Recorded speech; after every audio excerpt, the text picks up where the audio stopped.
Wow. I really don't know how to start the show other than that. Uh, I'm Evan, by the way. If this is your first time tuning in the Vol Bros, this is my brother Rustin. We are two Vol Bros who are actually bros.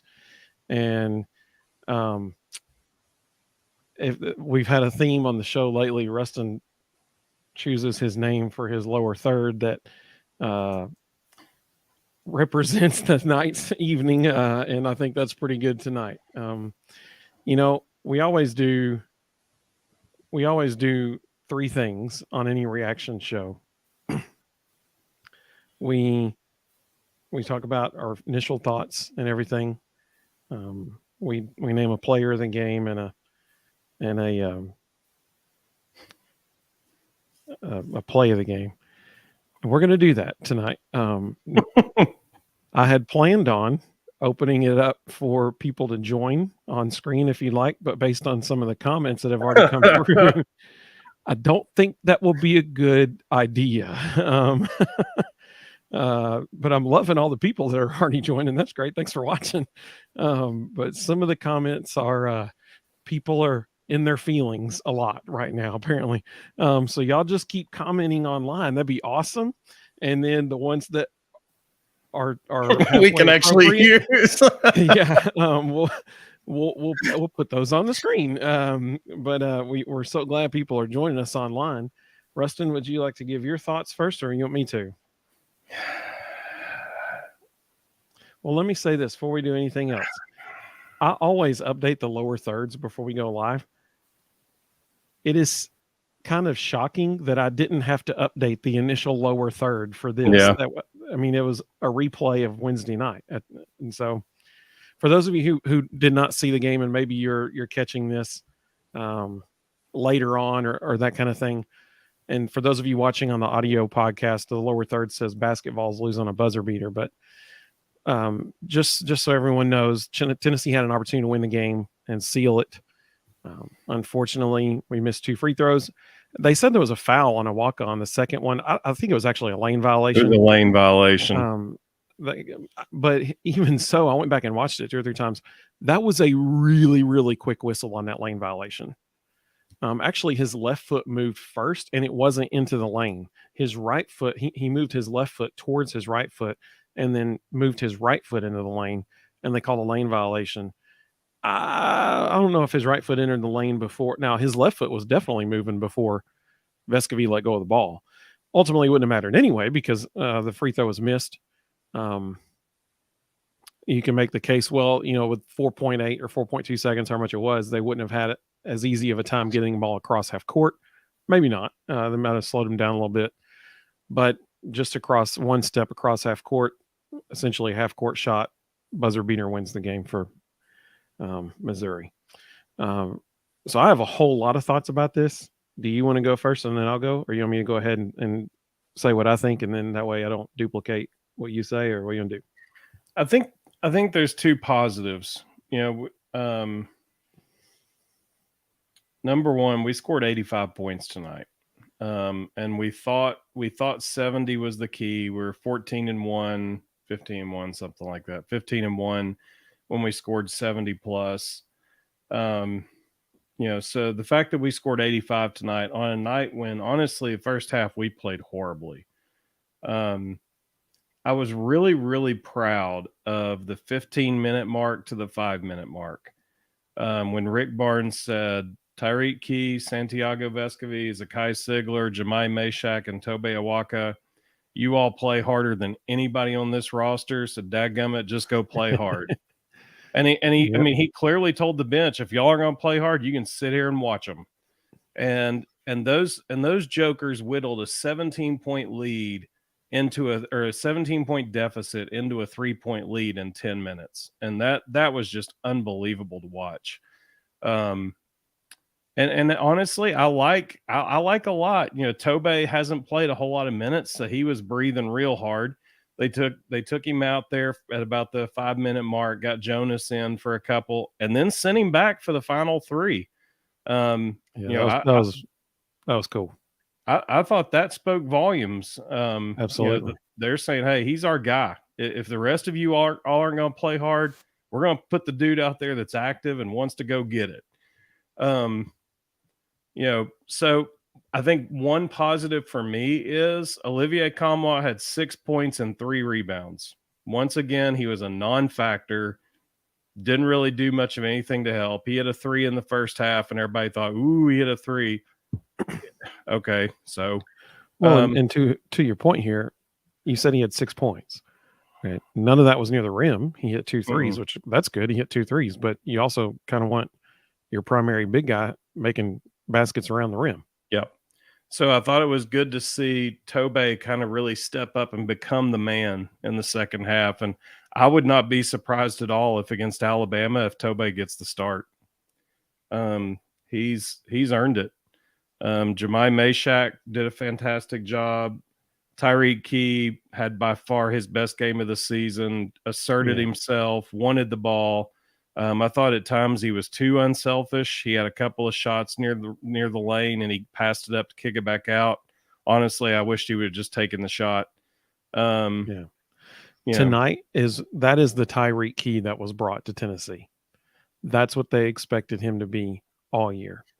That is why people were so high on him and so ecstatic that he was coming to Tennessee, because that is the man. He was pure from the 3 tonight, man. It's beautiful. Barely even drawing iron. I mean, he was just that's who they thought, like that old Minnesota Vikings person. He is who we thought he was. Like that's who they thought they were getting, and that's who they got tonight.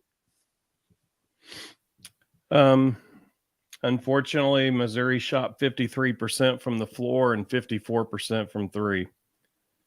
You're not going to win any games with that happening. And so you're exactly right. Anytime somebody shoots, we've mentioned this on the show before, anytime somebody shoots over 50% from the floor, I mean, especially from 3, you're like, it's just one of those nights, and you don't even have a shot really. And they could have won the game. They should have won the game. That's what's incredible. Oh, you hit free throws, it's a win. Yep. So here's my opinion on tonight. And I'm not to toot our own horn or anything, but man, oh man, if you don't believe me, go back to Wednesday night's show. We did a live reaction show Wednesday night after the Vanderbilt game. Go back and watch the last 10 minutes of that, because we talked about tonight, and literally everything we said ended up happening tonight. We nailed it. I was proud of us. Like we nailed this thing tonight.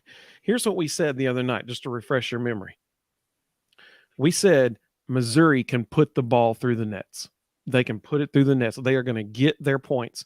So if the offensive team of Tennessee that showed up the last 2 games shows up tonight, no chance. I mean, they have to score points. We said that on Wednesday night, that the number one thing tonight is they're going to have to score points. And they really didn't in the first half, but boy, they did in the second half. Hello, Tyreek Key. And Santi was lighting it up too, both of them. I mean, they carried him. So that was one thing we said, is that, this is going to be a game. We said people have been questioning, what's going to happen in March when they're in the NCAA tournament. How are they going to react to that? If they have a poor shooting night or a poor, offensive night, they're going to be knocked out of the tournament. And that's exactly right. And so we said tonight's going to be a telltale of the NCAA tournament, because we get a preview of Tennessee's NCAA tournament tonight, because they're going to have to put up points. And they did. One thing we've also said previously on this show a couple weeks ago was one of the most important things in the NCAA tournament is you have to have point guard and guards who can knock down free throws at the end of the game, because the other team's going to have to foul you to stop the clock, and you got to be able to put it away by knocking down free throws. We said that on this show. It did not. And it's frustrating because Santi goes to the line for redemption, essentially, from the Vanderbilt game, and he knocks down the 2 shots. He gets another chance to go back to the line, and he misses both of them. That was unfortunate. Honestly, I was really hoping it would not go into overtime, because without Zakai Ziegler out there, I didn't think they had a chance in overtime. Yeah. Now, the reason that his foul was so daggone frustrating, and his 5th foul, and the reason that Rick was animated on that sideline when Zakai had that foul, and the reason being is because He made an unnecessary foul 93 feet away from the rim. Ahead by 3 with absolutely nothing to gain. Yeah. I mean, you love people being aggressive, but when you have 4 fouls, you don't do that 93 feet away from the rim. You just don't do that. And so that was very frustrating because as the point guard, it's your job to run the show. And that means knowing situations, that means knowing the game management, and that was not an example of a point guard running the show in that particular moment. Yeah. And that's why Rick got so frustrated, because it was a wasted foul and it ended up bringing him out of the game. I think there was like 2.5 minutes left, or 2 minutes, 9 seconds, something like that, when he got the foul. Yeah. So exactly what we thought tonight would show us is exactly what it showed us. And then, we said it was going to be a game in March. Well, yeah, the last second shot.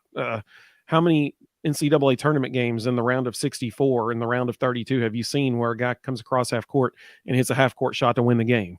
How many times have you seen that? So exactly what we thought was going to happen is what happened. And unfortunately, Tennessee ended up on the wrong end of it. But man, I mean, I don't know how you can be upset. The first half you can be very upset with, because they just got bullied, man. That's the bottom line. Mhm. Before they hit the first under 16 media timeout, it was already getting chippy. And man, Missouri, they were in Sonny's head. And yeah, they missed a really blatantly obvious foul call that Tennessee's whole coaching staff erupted on, when they grabbed Sonny by the shoulders and just threw him down, and there was no call, and they end up hitting a 3 on that possession. It was reminiscent of Charles Barkley, Dennis Rodman, physically intimidating their opponents and getting in their heads, and it got in Sonny's head, as evidenced by the fact that when he did get fouled on the wing, guy reached around and hit him from behind, he immediately turned around.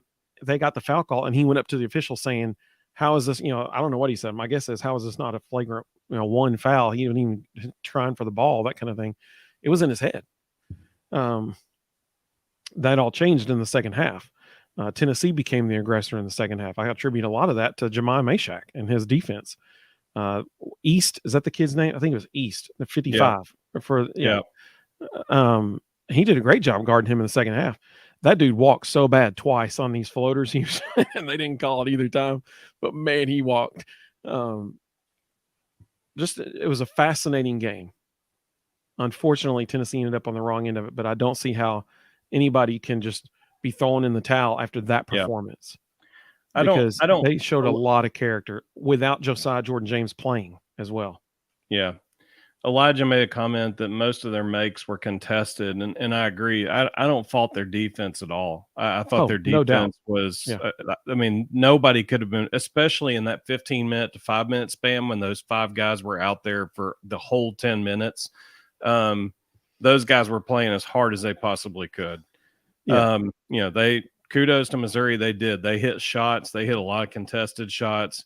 They hit a couple that were just ridiculous. The one guy that hits the turnaround bank shot from about 15 feet from the side, he couldn't even hardly see the basket, much less know that thing was banking in. That's one thing that we said. Rustin and I and our dad were texting each other during the game, and one thing I said was, it's not like they're wide open. They're making contested shots with dude. Yeah. They're making shots over Tennessee defenders with a hand in their face. I mean, that's all you can do as a defender. Like, you can't. Yeah. That was killing me. On the foul that sent Sonny to the line with 4.2 seconds left, the honor guy, which that's a cool last name. I told my wife Ginger, I was like, that's a cool last name. But he was like bear hugging Sonny. Yeah, and he was sitting there going, I didn't foul him. And I'm like, dude, you were literally bear hugging. You had your arm around his waist holding him back. And he's like, I didn't foul him. And I'm like, what in the world? But I mean, I don't even know where I was going with that. What were we talking about? Just the fact that they were, how closely guarded it was, how chippy it was. I swear. Kudos to Missouri. They hit contested shot all night long. I mean, kudos to them. A week and a half ago, I gave Pat Adams props for not taking over a game. Tonight, he completely avenged himself. He was just horrendous. Yeah. Oh yeah. It is unbelievable how bad that man is, and I do not understand why he gets to continue to call games. It's mind boggling.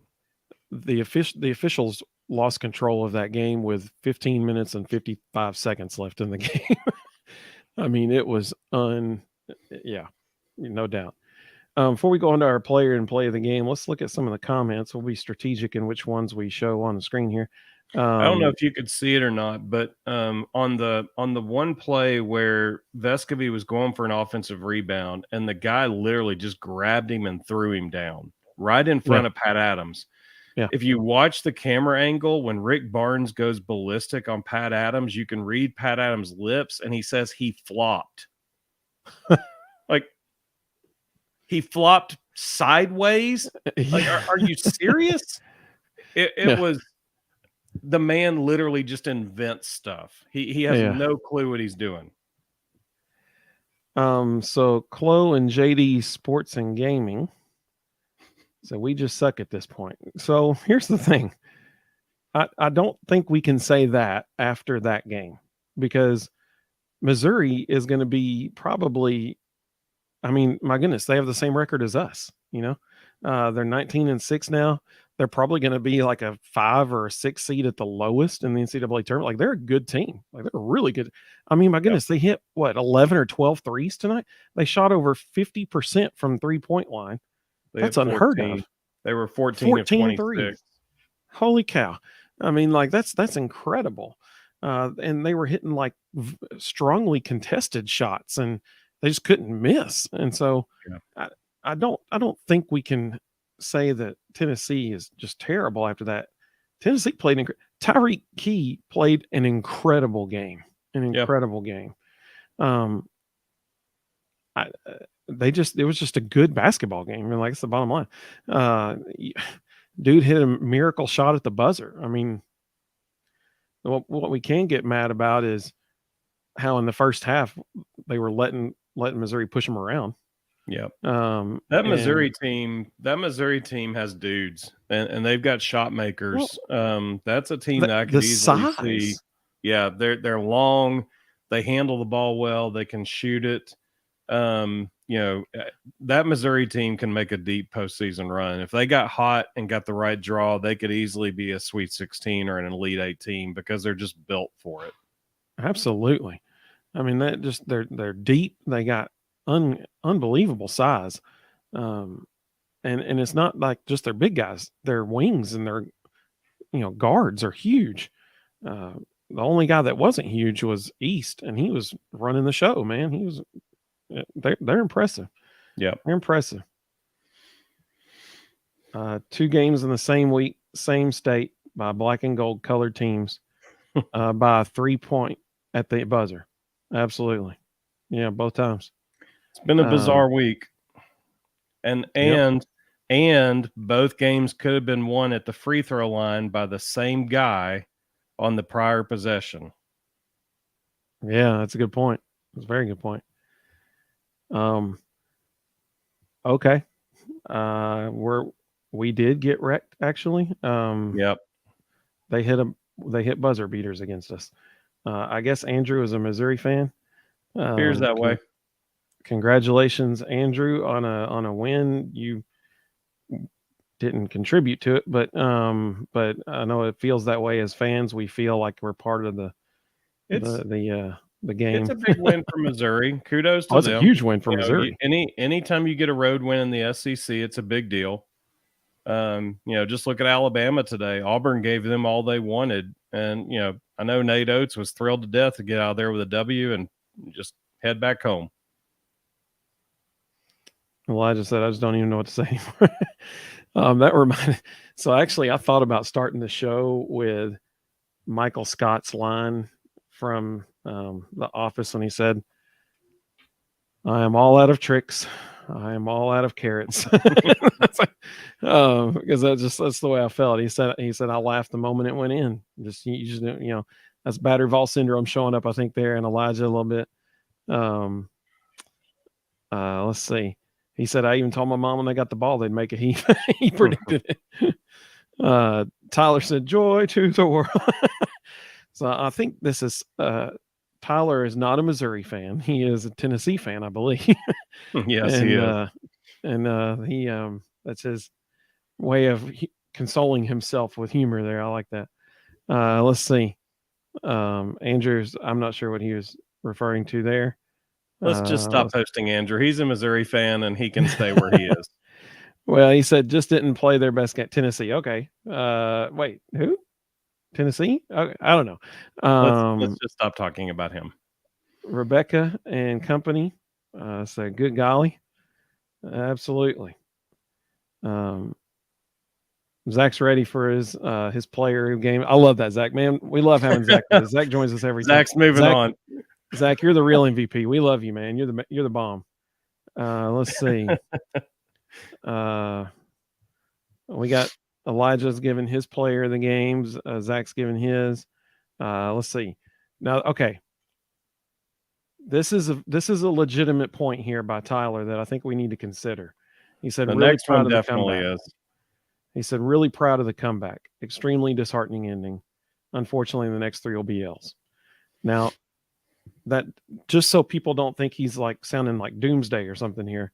Here's the thing. Their next 3 games, we have Alabama next Wednesday. Next Saturday is at Kentucky. At Kentucky. That's it. That's what it was. And then Texas A&M. And then at A&M. Yeah. So where less than a week games. ago, less than a week ago, Bruce Pearl was so upset that he tried to go in the bleachers after a fan. So apparently it's a hostile environment. In a completely shocking turn of events, Georgia beat Kentucky tonight. Yeah, at Georgia, which is crazy to me, but that happened. Let's see. I'm going to come back to the player of the game ones. We're going to show those on the screen. Now, there's going to be a big asterisk next to that because Severe Wheeler and I'm blanking. What's their shooter's name? For who? Kentucky. Oh, is it the tall guy with the? No, not Toppin. Toppin. That's what I was thinking of. You know who I was thinking of. Yeah, the skinny white guy. Oh yeah. I know who you're talking about. Yeah, I can't remember his name. He reminds me of the Hero Kid from a few years ago. But CJ Frederick. Yeah, there CJ Frederick. Yeah. Severe Wheeler and CJ Frederick didn't dress. So that's interesting. It's a little different. Zach said Bright News, the softball's 2-0. Yeah, they sure are. Man, they destroyed that team, that poor team. They played a doubleheader yesterday. They won both of them. The second one was against Illinois. They beat them 9-2. The first one, it was was it Portland State or somebody like that? I can't remember who it was. It was a real 21-1. Yeah. It was 20-0 in the third inning. They just one girl hit 2 home runs in the same inning for Tennessee. Think about that. She hit 2 home runs in the same inning. That's incredible. Yeah. Okay. So Elijah said 90% of their makes tonight were contested. They just shot over us. Yeah. And drained them. That's exactly right. He's exactly right. Zach said, amen. Softball and baseball is our saving grace. John said, hey, John, welcome. We're glad you joined us, man. He said, I'm done. This is John. I think this is John's first comments on our videos live. So thank you, John. He said, I'm done watching for a while. We'll check scores, but enough. That's that battered Vol syndrome flaring up in all of us there. Yeah. But we understand, John. I get it, man. I totally understand. That was heartbreaking when it went in. It was just heartbreaking. And Zach said, I'll continue to watch. I love driving myself crazy. Yeah. It wasn't Portland State. It was Howard. They beat Howard 21-1. What's more sad was it ended after 5. So they beat them 21-1 in 5. Probably time for Howard to dissolve the softball program. Yeah. John said Vestavine choked a free throw again. Yeah, he did. Evan said it will be interesting to see how Tennessee responds Wednesday against Alabama. Yeah, it sure will. It sure will. I'm not looking forward to that one. I'll be honest. I'll tell you, well, here's the deal. They got to have another offensive performance like the second half tonight. It's a really bad matchup. I'm not looking forward to that one at all. It's a really bad matchup. I'm going to go on the record and just say it now. I think Alabama's going to win the national championship. I think they're the best team in the country. They took They took Auburn's absolute best shot today, played awful in the first half, and still somehow was tied. Auburn kept firing away, and Alabama just survived it and got out. But you could just see it. There were moments when Alabama just said, "We're not losing today," and honestly, they have dudes that would decide we're just not losing today, and that's a big difference between them and us right now. We don't have anybody who goes out there and says, "I want the ball. We're winning right now." Yeah. The closest thing we have to it is Vescovy. That's the closest thing we have to it. But even he isn't that dude. You know what I'm saying? Yeah. This is a really good point. I totally get this. I understand this. He said, seems like everyone can hit those shots on us. Yeah, it does feel that way. I agree. Tennessee, and part of that is because Tennessee's defense is so consistent. They're always going to have a hand in somebody's face. But yeah, I mean, Missouri, man, tonight it was incredible. They could not miss. Mr. Squirrel Squasher. Now that's the name there. I like that. So I have a question for Mr. Squirrel Squasher. Are you a Squirrel White fan? There could be an NIL deal opportunity here. I'm just saying, like that could be a thing. He said, "How you feel for the people who are kind of jumping off a cliff right now? Let's try to keep in mind that literally 1 week ago from today, 7 days ago, Bruce Pearl's Auburn team shot 23% from the field and 11% from three against us. So not everybody shoots this well against us. It just happened to be twice in 1 week. And that's the same Auburn team that almost beat Alabama today. Yeah. Elijah said, if we had caught them on any other night, we win by 20 plus. Maybe. Missouri's always going to make shots. Like that's the thing. That's one thing. Rustin mentioned that they could make a really deep run in the NCAA tournament is because they can flat out shoot it. I mean, they put points on the board. If you go back and look all throughout this season, they put points on the board. I mean, they're crossing 80 points a lot in games. So they're very impressive. John said we've lost 3 out of 4 guys. Yeah, well, that's true. We have 3 really tough ones ahead of us as well. So, Tennessee could have gone, depending on how the next few games go, they could have gone from a potential 1 seed in the tournament, 2 weeks ago, if they lose the next 3 to probably a 7 seed or a 6 or 7 seed. I think strength of schedule, I don't think we'll drop that far. I think strength of schedule will keep us no lower than a 5, no matter what happens the rest of the season. But it would be nice not to be a 5. Yeah. So Tyler said a really key moment for me was when, that'd have been, okay, so I just thought of something. This is kind of like a dad joke, but we have to use dad jokes when we mention Tyreek Key now, because we can say that was a key moment. Okay, sorry. A really key moment. That's how I'm consoling myself, I guess, with humor. A really key moment for me was when we had just taken the lead by 4. I think Santi gets a pass thrown his way, and he just completely drops it. Yeah. No. Yes. Oh my goodness. Not only did he completely drop it, he fumbled it his legs. Between his legs. Yeah, it was so embarrassing. Mizzou picks it up and then kicks it to the corner for a wide open 3. Kept Missouri in the game when it could have been a knockout punch for Vols. 100%. I mean, as soon as that happened, I went, "Are you kidding me?" I mean, that literally through his legs. John said Alabama barely beat Auburn.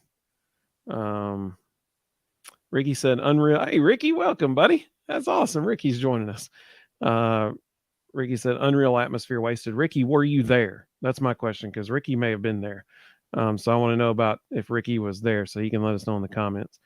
And so here's a really good point about that. In the second 10 minutes of the first half, the crowd was totally taken out of the game. When Missouri went on that 29-8 run, I mean, that crowd, they totally deflated that arena. But then the second half, I think the fans, there was such an unconventional lineup that was on the court. I think the fans appreciated what they were doing to stop Missouri in that moment. And man, it got the whole gym pumped up. And then when Tyreek and Santi started hitting those shots, that gym came back to life in a big, big way. Let's see here. Ricky said, yeah, he was there. He was there. Let's see. Oh yeah, people were letting us know Ricky was letting us know in the comments that it was Frederick when we were trying to think of it. CJ Elijah said the same thing. Sorry, I'm trying to catch up on all these comments. Y'all are awesome, man. This is so cool. Let's see. John said if they called the obvious foul, then maybe not. I'm not sure which. Probably when he was getting thrown down. Probably pick any of them. Well, yeah. I mean, there were tons. Anytime Pat Adams was in the general area, there was at least 5 missed calls on every possession. Yeah. And he said we really let a Tyreek Key masterclass go to waste. Yep. Yeah, for real. He was on fire. I mean, he was unconscious in the second half. John said, totally agree. 100% agree. He said, Z has to stop making stupid fouls. I mean, yeah, 100%. Yeah. I will say this, and I don't know why it is.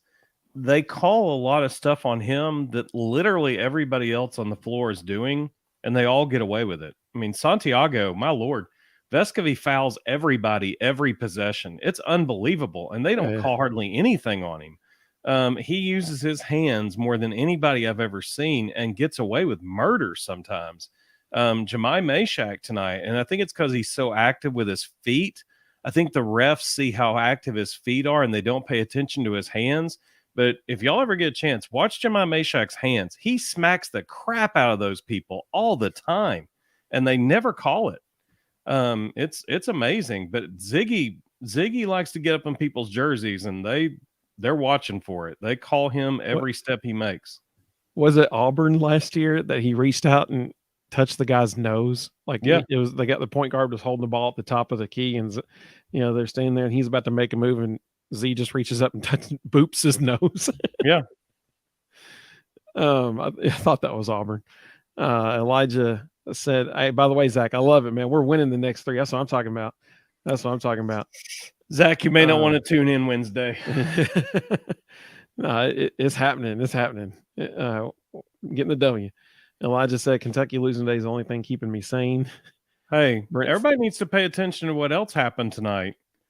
Vanderbilt went to Gainesville and dropped 88 on Florida and beat them. Like, that may keep Florida out of the tournament, by the way. Vandy's no slouch. They can go score on anybody. That's the number 7, number 8 defensive team in America down there. They went into their house and scored 88. That is extremely impressive. Brent said, "What's up, guys?" I'm like, "Hey, great. I'm glad you joined us, Brent. That's awesome, man." He said, "I'm late, but finally made it into one of your live post-game shows. I was at a sports bar watching that disaster of a ball game." Oh, man, I can't imagine the feeling. And, when you saw that ball go through the net at the end, everybody probably turned and looked like, uh-oh. I'm sorry, Brent, but hey, man, we're glad you're with us. Thank you for joining us. Servers can't get tabs paid fast enough in those moments. You just got to sit there and live with it. Zach let me know that it was against Howard. Thank you, Zach. I appreciate that. Yeah. Elijah said, "Well, let's be real. We play way better when we play good teams." Yeah, that's true. Rising to the level of your competition. Yeah, that's actually a really big problem, and it's been a problem for a couple of years now. We definitely play to the level of our opponent, and that's not a good thing. Brent said Vescovi looked so nervous when they showed him after his first miss. He genuinely, yeah, I mean that there's no doubt about it. Wednesday night was running through his mind and that's a shame, because even if he didn't make the second shot, but even if he had, it wouldn't have counted, because I think it was actually Pat Adams that called the lane violation. Let's see. Elijah said he agrees with you that Alabama probably wins the national championship, either them or Purdue. The reason I think Alabama is better than Purdue is Purdue starting an all freshman backcourt. And Alabama just has so much guard and wing depth. 2 freshmen starting in the backcourt in March is a recipe for disaster. Yeah. Senior leadership with people handling the ball and those people being able to make free throws. That is a vitally important part of March. That's pretty good. No, I'm not a Uh, Bama fan, but I am a Nate Oates. I am a Nate Oates fan. I think he's a fantastic He's a great coach, coach. Yeah. and he's got an absolute squad. Anybody on Now, that roster can beat you. okay, I may be totally wrong here. Did Danny White bring Nate Oates to Buffalo? Yes, he did. That's what I thought. Danny makes some good hires, man. Yes, he he does. he knows talent when he sees it. Coaching talent. Okay. So we were talking about, Tennessee doesn't have a dude that will just go make that play. I think our dude is Phillips Barnes just doesn't trust us enough, or trust him enough. Okay, so the Kansas game at the beginning of the year, I could see somebody feeling that way. Lately, I don't know, man. He's got to be more assertive. He's got to show that he is that dude. I agree.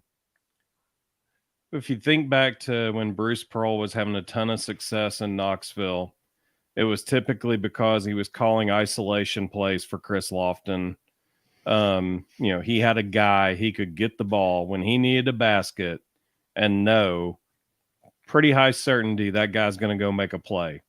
When Tennessee has gone deep in the postseason under Rick Barnes, it's because we knew we could go to Grant Williams and we could go get a bucket, and high probability he was going to make something happen. Even Admiral Schofield, he had a couple of options. I don't see anybody on this roster that if it's a 1-point game, we're down 1 in March, I don't see anybody that we can run some kind of an isolation for who's going to go get us a bucket. I had hoped Josiah was going to be that guy, but he just can't seem to get healthy. Hopefully he does get healthy, and by the time we get to March, he becomes that guy because we need him to, but I don't see anybody else filling that role. Looks like we got a Georgia fan with us tonight, I guess. Hey, that's awesome. So here's the thing. Normally we put up a link where you can join us on screen. Now you can have your face on here, or if you just wanted to be like a Zoom call where your camera's off and you're just talking to us, you can do that too. We chose not to do it tonight just because of some of the initial comments that were coming in. Some people were not super happy, and so we weren't even on the air yet, and people were already posting stuff. Yeah, people. We try to keep it, family friendly, and some of the stuff that was being posted was not that way, and so so that's why we typically don't, or that's why we're not doing that one. Typically we have people on. Zach said, "Hey, I'm cool as a cucumber." Ricky said, "Euros is that guy. He's the dude that can go get the." And just so everybody knows, Ricky is being sarcastic. Ricky is not a super huge fan of Euros's offensive capabilities. Although right now he might have one of the highest shooting percentages on the team. Yeah. All right, I'm gonna go back up to some of the other stuff they're talking about tonight. Phillips was hurt, hip flexor. Hey, our Mr. Squirrel Squasher, Squirrel White's the GOAT. Absolutely, he is.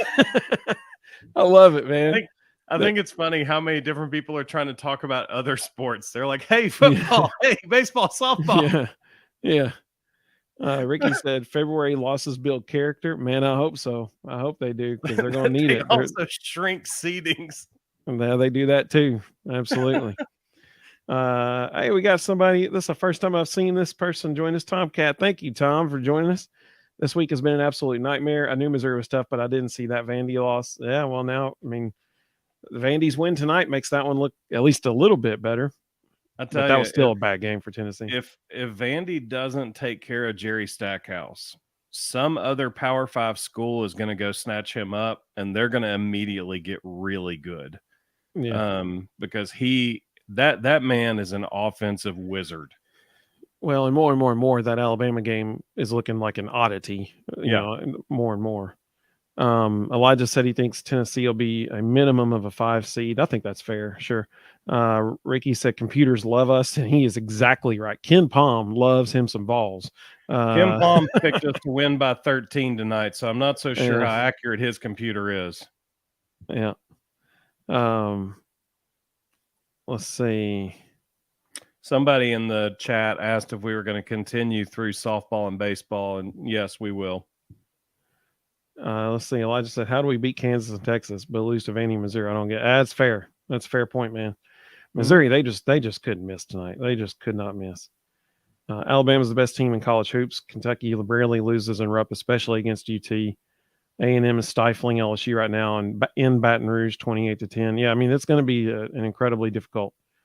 Although I will say, beating LSU right now isn't a great feat.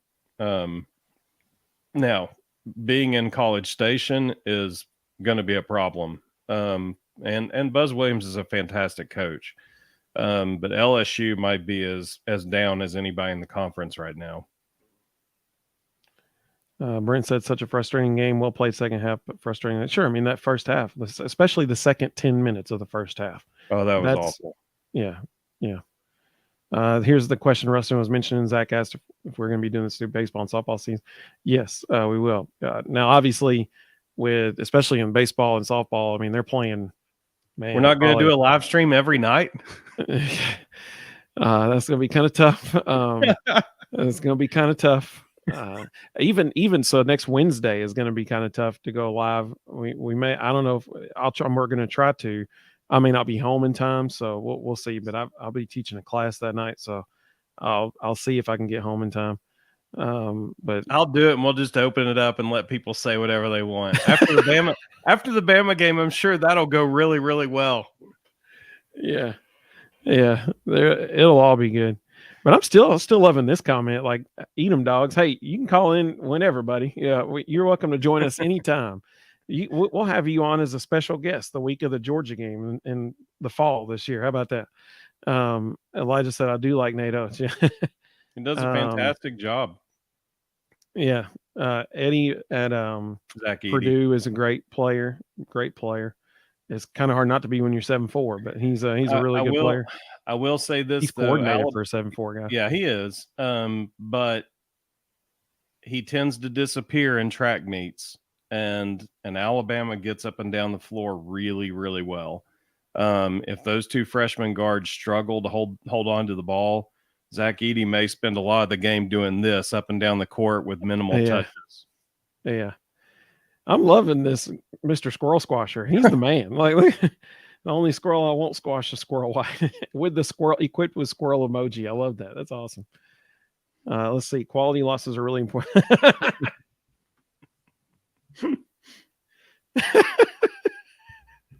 I well hope. played, Ricky. Well played, Ricky. Rick Barnes has a really, really dry sense of humor. Now that Ricky posted that, I hope that the NCAA tournament committee or the March Madness show or somebody puts Rick Barnes on the air and he gets an opportunity to talk about quality losses. That would be the best night ever. That may be my favorite comment of the whole. That's even better than the squirrel. That's incredible. I thought the squirrel wouldn't be beat, but that's pretty good there. Now, just so everybody knows, Ricky has joined us on there before on screen. He was actually our correspondent. We're big time. We got correspondents, baby. We got in Atlantis, in the Bahamas. Ricky he was kind enough to join us from Atlantis. He was at the Battle for Atlantis earlier this season. Ricky is the reason why we had the scoop on the Vol Bros before anybody else, even Tennessee media, who were in the Bahamas, that Josiah Jordan-James wasn't going to be playing against Kansas, because Ricky was literally sitting in the row behind Josiah's dad, talking to Josiah's dad. and he told Ricky that Josiah wasn't playing that night. And Ricky texted us, said, hey, anybody text this yet? And we're like, no. And he goes, y'all go ahead. So, I mean, that was awesome. And then he joined us from the Bahamas as well on screen. So later that next day. So you're the man, Ricky. You're the man. Let's see what else we got. Hey, here's a new person. Awesome. Sean. Welcome, Sean. He said, I love Rick Barnes, but we're on the wrong side too. Okay, now I get that. I get it. This is a common complaint. Tonight, and I think the point Sean's really making here is, I think the keywords here are too many of these kinds of games. Yeah. Because on nights like tonight, I mean, man, dude hits a half court shot to win the game. Like, it's hard to beat that. You know what I'm saying? Like that. Kudos to that guy. But I do agree and understand. It feels like it happens a lot sometimes. Like, okay, this week, back-to-back games, 2 buzzer beaters. I mean, man. But again, I go back to neither buzzer beater happens if our veteran guard hits free throws. And yep. Which you have to have in March. You have to have Rick, that. And I mean, what's Rick supposed to do? He schemed opportunities for his best player to have the ball in his hands, and on 2 separate occasions in the same week, he choked it away. I mean, let's not mince words. Yeah. That's what he did. And Rick can't shoot the free throws for him. No. Which, side note, if anybody's ever seen Rick Barnes shoot free throws, he wouldn't miss those. Very good. Yeah. He's incredible. He can just step up to the line and just start knocking them down. I mean, it's incredible. Yeah. But I mean, again, if Santi hits free throws, we're 2-0 this week. We're not 0-2. Yeah, that's right. And instead of 19-6, we're 21-4. Yep. That's a big difference. And probably a solid 1 seed. Ricky, is that your payment from us that we're supposed to? That's cool. Hey, that's cool, man. We'll get you some Chick-fil-A. Let's see. John said we need to start thinking about 2 new basketball coaches pretty soon. Okay, so John, I feel like it hurts, man. I know. It hurts. It hurts. But John, you've come to the right place. All right, you've come to the right place. It's a safe place. You can, say what you're thinking. You can let what you're feeling out. But here's the thing. I get the deal with Holly. I get that. I mean, I just said Holly. That's not good. Yeah, so not Holly. My bad, Kelly. I get the deal there. But here's the thing. Mike Wilson, which if anybody follows Mike, isn't he with the Knoxville News Sentinel? In that, yeah. Okay, I thought he still was. He's all the time with Grant Ramey all the time. So I sometimes I feel like he's with On 3 as well, but he's not. Mike Wilson at the Knoxville News Sentinel.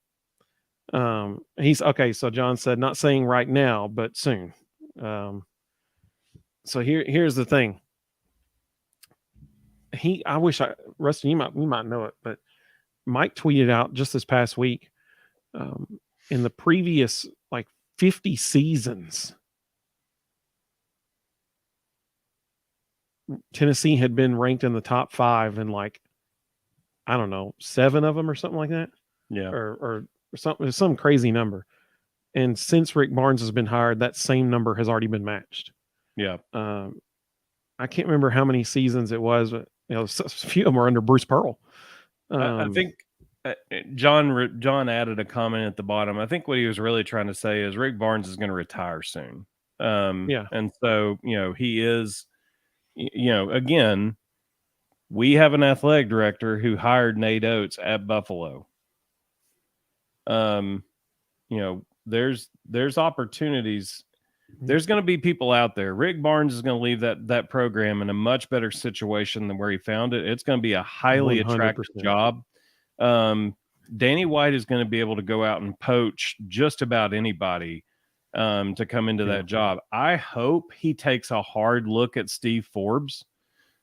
Steve Forbes has done an unbelievable job at Wake Forest. Wake Forest is not a good job. They don't keep up with NIL. They have all kinds of academic restrictions. That is not an easy place to win. And Steve Forbes has done an amazing job. And for those who don't know, Bruce Pearl's success at Tennessee was 100% Steve Forbes. It was not Bruce Pearl. Steve Forbes was the X and O guy behind the scenes calling everything. So, if there was an opportunity to go get Steve and bring him back to replace Rick Barnes whenever he decides to retire, that would be a fantastic hire. But they're going to have a lot of good options. As far as Kelly, Steve Forbes, didn't he run for president? No, he did not. maybe there was one, but it's not that one. If Kelly can't get it done, and honestly, we all need to hope Kelly gets it done. Like Yes. she is a fantastic recruiter. She does need, and I don't know her assistant coaches. I know one's her spouse, but I don't know who the other two are. She needs somebody on that sideline who can really call X's and O's, because it's very obvious the things that they run are extremely basic. There's nothing complicated about them. They're easy to scout. She needs somebody over there calling systems that are going to be more complicated on other teams. I think if she gets the right assistant coach, everything can be okay. This is one of my favorite things about the internet. Look at this.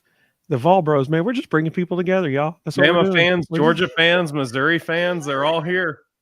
This is great, man. Like, we're just bringing people together. We're just one big happy family here at the Vol Bros. I mean, literally the two of us on the screener family. This is awesome, man. We're just one big happy family. Vanderbilt faced Alabama on the wrong night. They faced us after we lost Oklahoma. Okay, now here's the deal. Gary, I appreciate you watching. That's true. You're always welcome, Gary. We appreciate that.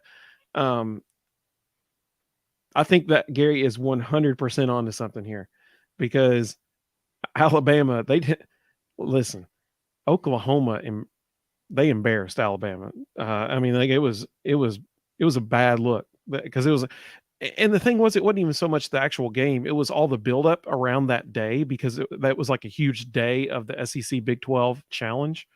And so all these games are happening. They were keeping track of it, of like how many teams in this conference has won all day long on TV. And so all eyes were watching that game, and it was like, whoa.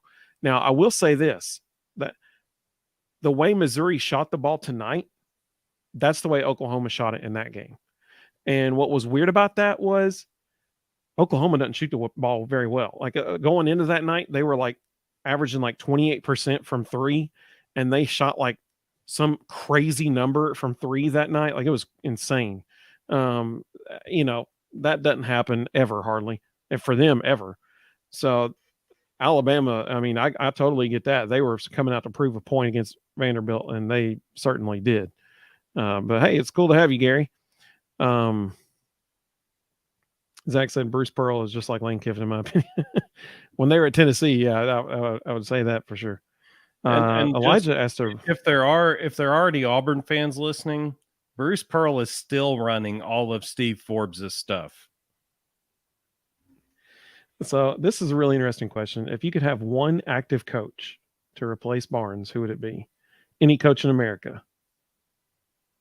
Man, Nate that's Oates. tough. I mean, that's who I'd pick. Yeah. Yeah.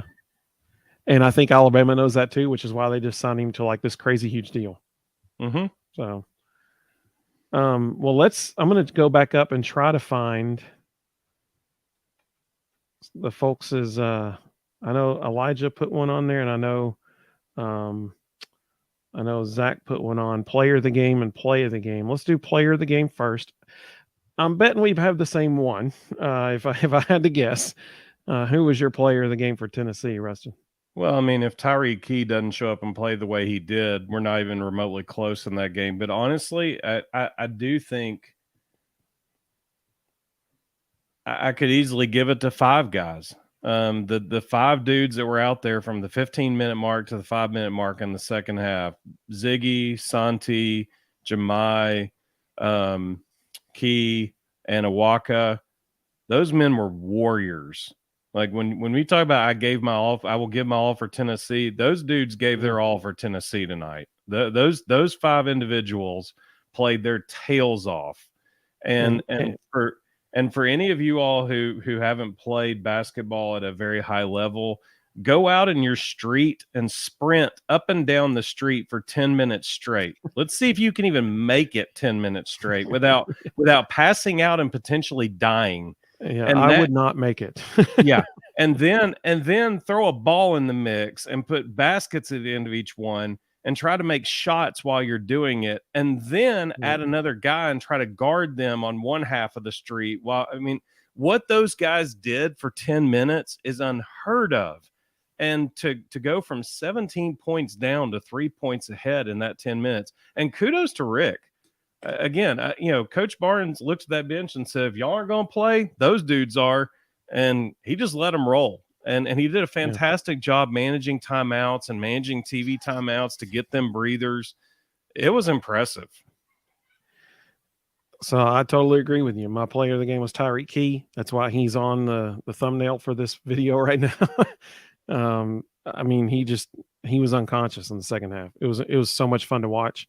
It's those moments where the ball goes in the net and you're like, man, again. I mean, it's just, and you're so pumped for him. You're so pumped for the team. It was a joy to watch him shoot the ball in the second half. And I think Rustin's exactly right though. That stretch does not happen. Tennessee does not come back from 17 down without Jemai Mashack playing defense on the East kid. That kid, he was the East kid. I can't remember his first name. I think it started with an S. He was running the show, man. He was dominating that game, and Jemai stopped it. He was just like, all right, enough, and he stopped it. Mm-hmm. I mean, like that was a huge factor in the comeback in that game. So for player, Elijah said Key, absolutely. And then the play of the game was Vescovi's 3 to give us the lead. Yeah, that was a huge moment in the game. Zach said his player was Tyreek Key, and his play of the game was the pass by Zakai for us to go up by 5. Yeah. Okay, that they noticed it on the air as well when it happened. But I thought I saw that, and then they saw it. Sean East. Hey, thanks, Zach. I appreciate that. Thank you. When Zakai drove the lane, drew Adu's offender to him and dished it to Adu for the slam, and he didn't even look at Adu dunk it. He just knew it was going in already. Mm-hmm. When they showed they showed it once in live, and then they showed the first replay. I was like, wait, did Zakai even turn around and look at that, or is he just celebrating? And apparently the main announcer saw that at the same time, and so he was saying the same thing. Like, I don't even think he looked. Hey, thanks, Gary. We appreciate it, man. Zach said, "What's with y'all and Nate Oates?" So I saw that comment. So Zach, here's what's with me and Nate Oates. Number one, Nate Oates is a fantastic individual. He's a great man. The person that Rick Barnes is in the community, Nate Oates is that in Tuscaloosa, and we would be very fortunate to have him in Knoxville. He's a fantastic individual. But above and beyond that, at Alabama, he's 82 and 39. That's a 68% winning percentage. In college, he has an almost 70% winning percentage. And this is probably what's most impressive about Nate Oates to me, and a lot of people don't know this. He was a high school coach for 11 years before he went to the college game. And in those 11 years, he had an 82% winning percentage. That man knows how to coach basketball. He's won everywhere he's been. He can recruit. He's a great person. You're never going to have to worry about him getting the school in trouble. He would be a fantastic hire. Brent had an interesting take here. He said Ziegler he just hadn't been a factor in all these losses. So I would say yes in the Vanderbilt game. Z wasn't much of a factor in that game. He was awful. Tonight, offensively, I would agree. Defensively, he was very important. Mm-hmm. But he was in for that 10-minute stretch, and all 5 of the dudes that were in there for that 10-minute stretch, you can't say they didn't play well.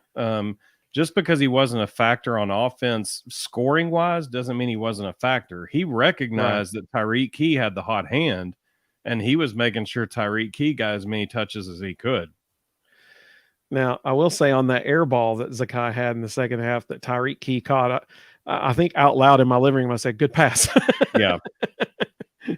I mean, here's the thing. If Z is also hitting shots tonight, Tennessee wins by 7 at least. Oh, he had that 1-3 at the top of the key where they overplayed Tyreek. It was with like 6 minutes left. They left Ziggy wide open at the top of the key. He could step right into it. Yeah, he had plenty of time, and he just front rimmed it.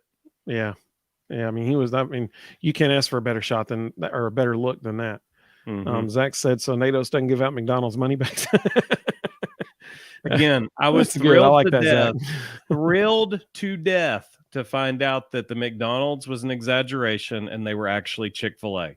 That was that was my greatest concern is why on earth are we giving recruits McDonald's? John, was this your play of the game? Is that what? I haven't given my play of the game. Oh, so John said, been a fan since 1977. This is one of the most frustrating teams I've seen. They have so much. They Amen, are. brother. Oh, yeah, 100% agree. 100% agree. This John, is an incredibly. Go ahead. if you missed it Wednesday night, I think Olivier Commois sums up this entire roster. He is the most frustrating individual I've ever watched in any sport.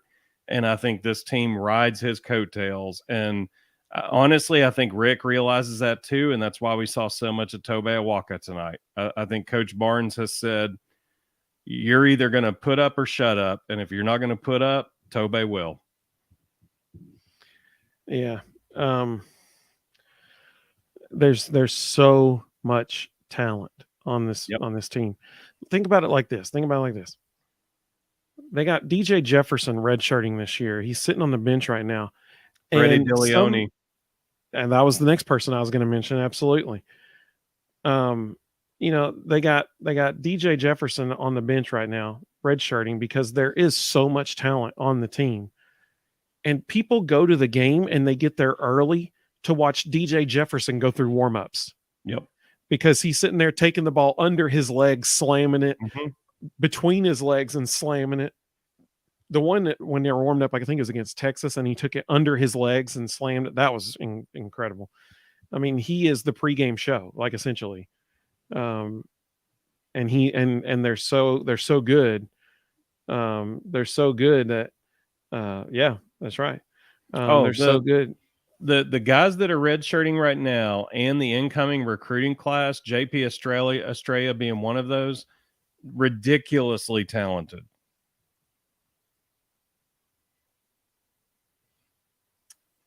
Darius, welcome, buddy. We're so glad you joined us. This is Darius's first comment with us. Hey, man, you're always welcome. Thank you so much. He said, I'm a Tennessee Vols fan from Dayton, Ohio. That's what I'm talking about. This team I know will get destroyed by Alabama. They might be lucky.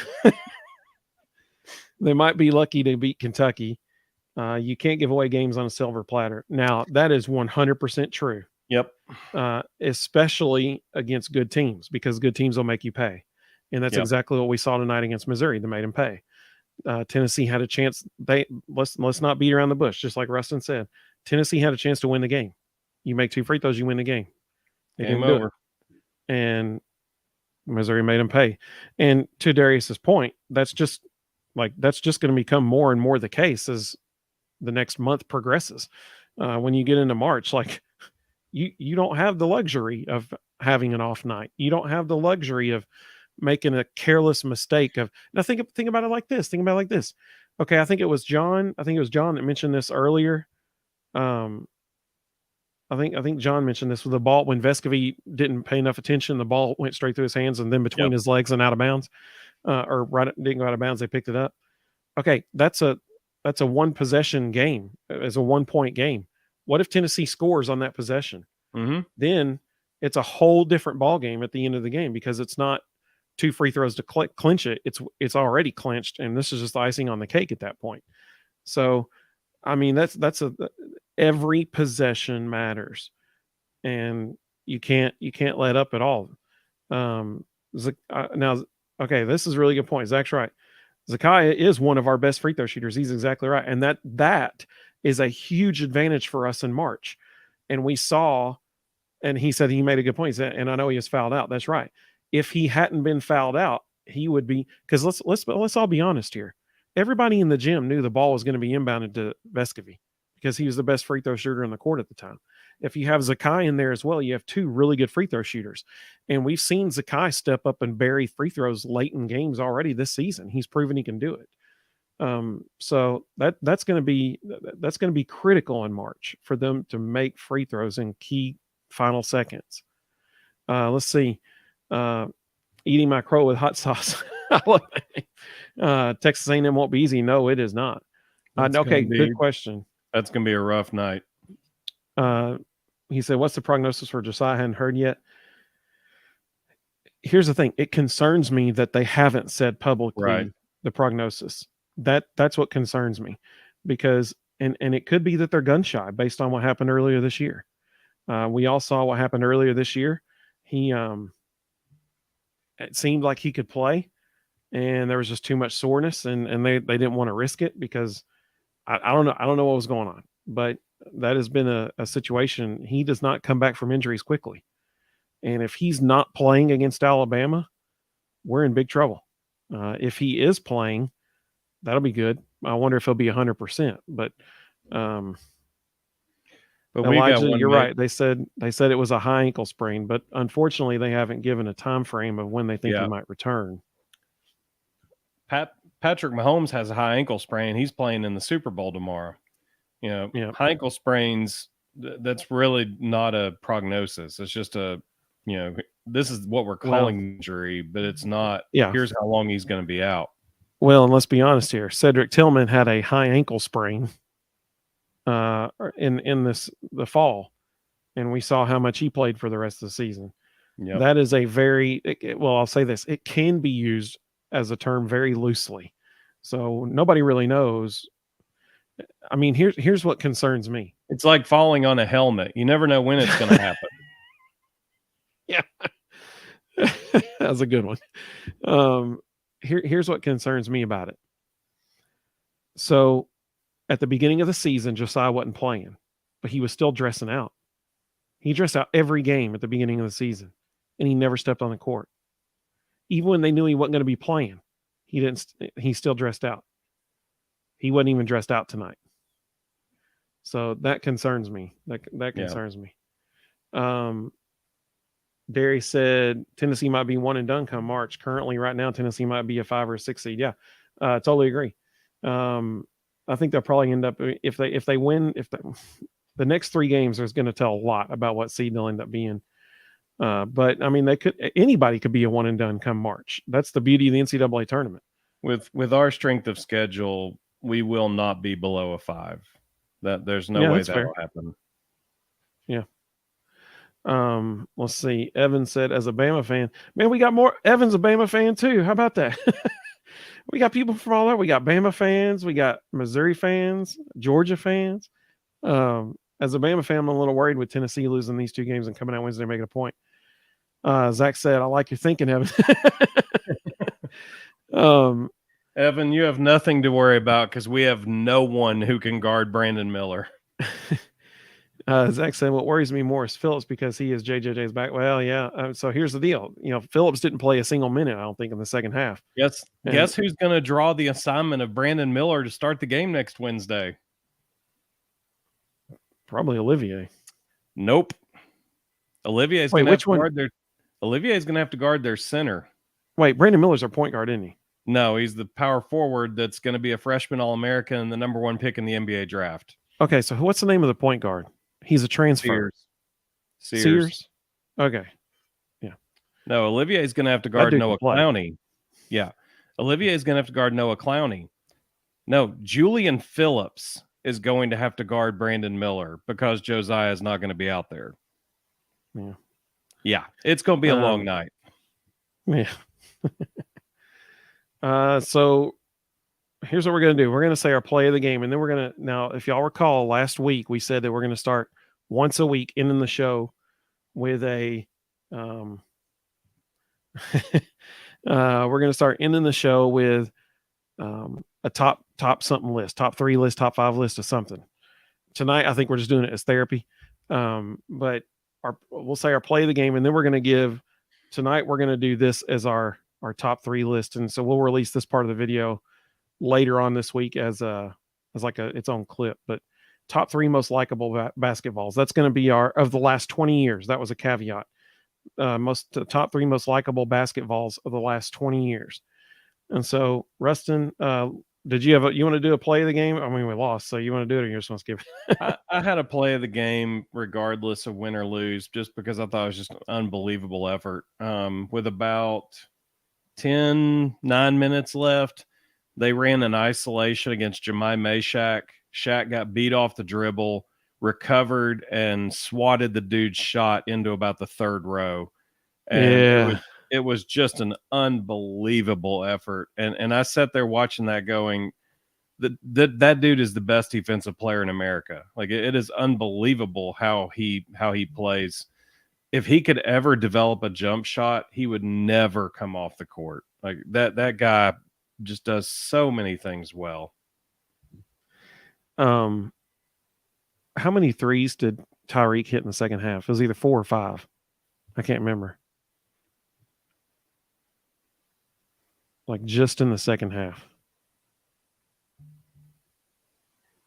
Because that's my play of the game.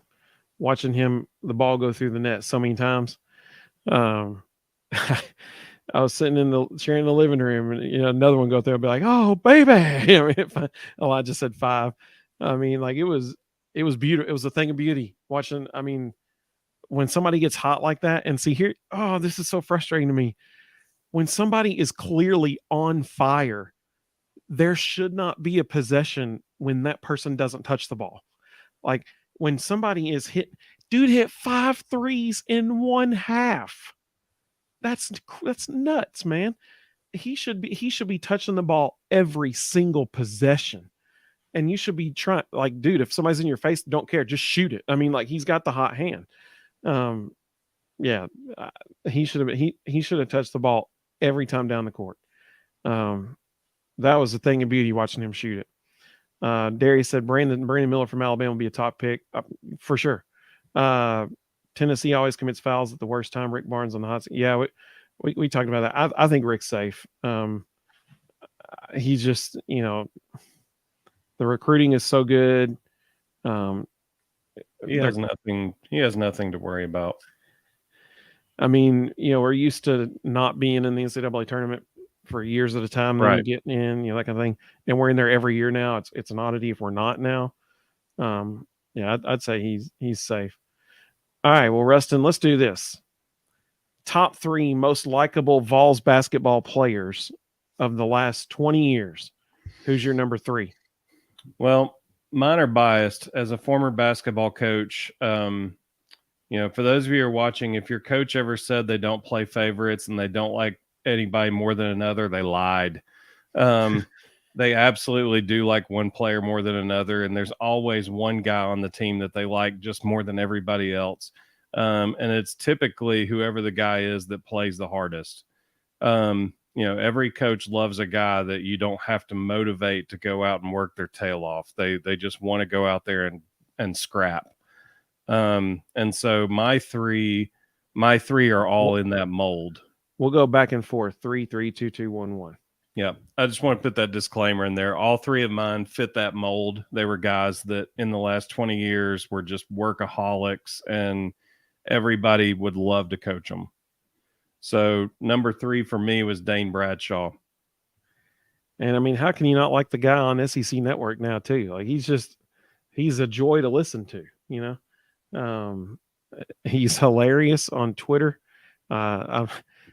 To honor Chris Lofton at Chris Lofton's jersey retirement that day, the day before it, Dane tweeted out a video, and it was like, he said, somebody asked me what it was like to play with Chris Lofton. And he said, here's what it was like to play with Chris Lofton.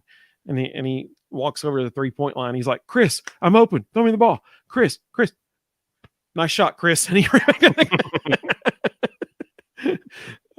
it cracked me up, man. He's hilarious. He's really great. It just cracked me up with that video. So my number 3, I'm not using recency bias here. I genuinely think this. Zakai Ziegler is just so likable, for all the same reasons Rustin just said. Here's a kid, he's not recruited by anybody coming out of high school. Rick Barnes finds him at a tournament in Atlanta, offers him a spot, and he takes the nation by storm. Everybody likes this guy. He plays defense so hard. We mentioned it earlier in the Auburn game last year. He's guarding a guy, and he's just so confident on the court that he reaches up and touches the guy's nose while he's guarding him, and the guy's sitting there, holding the ball, about to make a move and stuff. He works so hard. He plays so hard. He plays defense so hard. You can't not root for the guy. And then, we see that manifested in what Tennessee fans out of all of Vol Nation did for him and his family. His house catches on fire in New York, and essentially Vol Nation pays for a house for him here in East Tennessee. So, that's evidenced by the fact that how people rally around him too. Now, I'm going to be honest. I love Rustin's number 2 pick here, and I kind of wish I had done that. And so I think this is a great one. Who's your number 2, Rustin? The Admiral. That's a great one. Why is he your number 2? Same reason. All 3 of mine fit the same mold. They're guys that, again, have a little dog in them. If a coach needed a possession, needed a shot, needed a stop, that's the guy you're looking at. How many times did we see Admiral Schofield make a huge defensive stop in a key moment? How many times did we see, a play get drawn up for Admiral to just go attack the basket or hit a big 3? The man wanted the ball in his hands. He wanted to be a player. And there were very few people that outworked him. He was just a workaholic and got after it. I think what you just said is exactly why he's such a likable person, such a likable player. First of all, his smile, man, he just lights up a room. But what you just said, though, when he came to Tennessee, he was not a gifted shooter. He was not an incredibly skilled basketball player. He was just a really, really good athlete. And he worked his tail off and became a gifted shooter. He worked and earned that. It was such a cool thing his last 2 years at Tennessee to see how he became a leader on the court and became someone that they could rely on offensively because they needed that. And he became that guy. He became that dude that we were talking about earlier. And and it was all because of his work ethic. I love that. So my number 2 is Chris Lofton. I think that I mentioned his jersey. Once again, I'm not trying to use recency bias, but I think his jersey retirement, that was really the thing that demonstrated why people like him. At his own jersey retirement, he hardly said anything about himself. He was thanking the fans, thanking Vol Nation, thanking his teammates. It was never about him. But if there was a dude on the court that was that dude, it was Chris Lofton. Here's a guy who he wanted the ball in his hands in pressure moments. It was his moment. Yeah. Like he was like, give me the ball. But then he would say, man, what a great team win. Like he knew that shot in the last second was on his shoulders, and he wanted it that way. And if you hear Dane Bradshaw talk about Chris, he said, when Chris came to Tennessee, he really struggled his first year. It was wondering, like, is this dude even going to get to ever see the court? And he was just like, okay, I'm gonna go out and earn it. And he said no one was in the gym more than Chris. He was putting up so many shots every day. No one could even compare to how many shots he was putting up. And look what turned out. Dude worked his tail off, and then he has his jersey hanging in the rafters because of it. And he was always not, boasting in himself. It was all about the team all the time. And you got to love that. So number 1, once again, we made our list separately and then, put them on here. It just so happens that we had the same number 1, which I think speaks volumes. Yeah, sure did. So Rustin, who was number 1? So I'm really happy for him. He's done an amazing job creating a career for himself. My number 1 was Ron Slay. I didn't pick him because of his radio and TV career, though. I picked him because the man was an absolute monster of a player. He played insanely hard at all times, and he had an unbelievable ability to get the crowd involved in a game. I don't know if it's because they were all afraid of him or what, but he could make one gesture to the audience and they would just go nuts. he was impressive. I always loved watching every minute of Ron Slay. So that was my number one as well, because literally exactly what you just said. He could turn with that headband on, he turned and look at the crowd and everybody just goes nuts, like he could get the whole gym involved in the game, unlike any other person, maybe in Tennessee history. I mean, it's just incredible. And then, like you said, I'm just so happy for him now that, I mean, he's a prime analyst on SEC Network now, doing a great job. You can't help but be happy for the guy. He's endeared himself to Vol Nation as a player and now as an alum, and he's just a likable dude. Well, to end out tonight, we'll look back through. Ricky just joined us again. He said, "Wow, you guys are still going." Yeah, we are, man. A game or no game, Ricky. I love it. Ricky, you had several people. You had several people comment their top 3. Cool. I'm going to go back through them here. Ricky first joined us on Facebook. Then he went to YouTube. Now he's back on Facebook. We're here through 3 platforms, Ricky. We're bringing our A game. So Darius said Chris Lofton, Zakai, and JP Prince. Now I like that JP Prince one. I love the JP Prince sighting. We needed some 16-inch shorts on this show. Yeah, that's what I'm talking about. But the JP Prince, that's a good point, because man, he was a team player. I love that. Honorable mention Wayne Kissinger. Yeah, absolutely. I thought about that. I thought about him, and he's probably in my top 7 if I had to. I totally agree. Zach said Kennedy Chandler. Yeah, I agree with that. Grant Williams, you definitely agree with that one. And Chris Lofton. Yeah, totally agree. No doubt about it. John also said Lofton. Yep, absolutely. Let's see. Ricky, we were doing top 3 most likable player. Ricky said top 3 what? Most likable players of the last 20 years. Yeah. Eat my crow with hot sauce. Hey, we appreciate you. Thank you so much for joining us. I like Elijah's response. He's apparently a fan. How could you not like Grant? I mean, how could you not like Grant?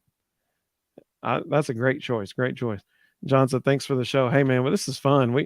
We love it. Hey, we appreciate it, Darius. He said, this is my first time seeing the show. You gained a new Hey, we appreciate that so much, Darius. We'd love it. We just appreciate a JP Prince mention. We don't get enough of those. We need to go back to the Jerry Green days more often.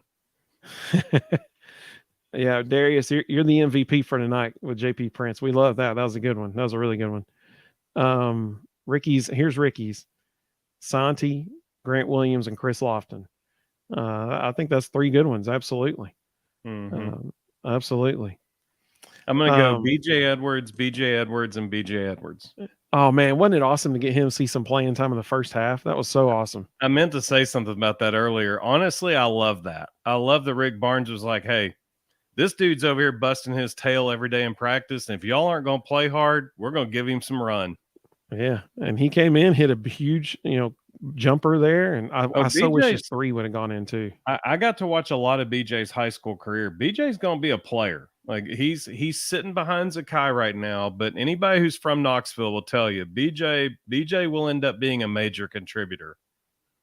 Yeah. I loved it when he got in there, man. And you could tell the crowd loved it too, which was really cool. Man, this was fun. This was a huge show. Thank you all so much for joining us. We've had more people watching this lot. Oh, Zach, I like it, man. Zach said Toby Awaka. I love it. That's what I'm talking about.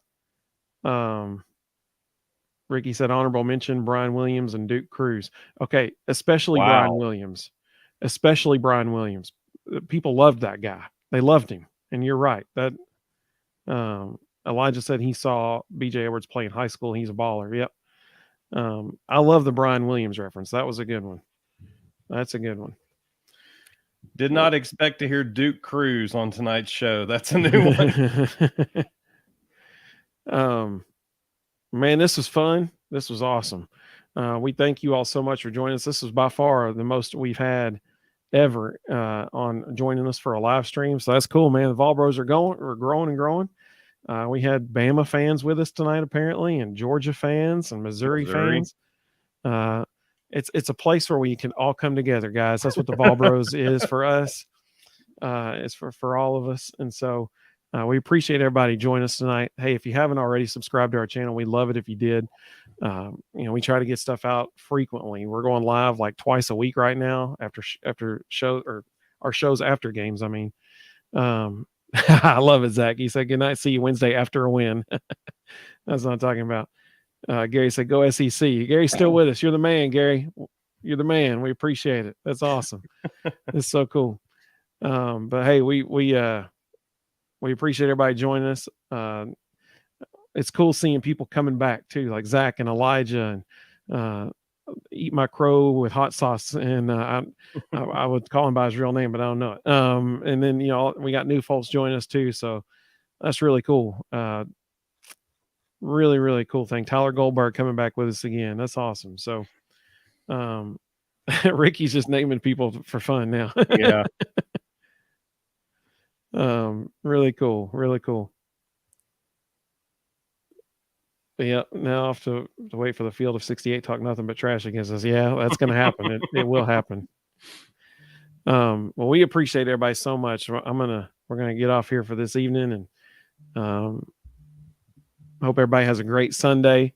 I'm going to make sure I get my buttons all queued up here so I don't hit the wrong one like last time. All right, I got it. I'm ready to roll. So we appreciate you all. Thank you so much. Go Vols, and we'll see you very soon.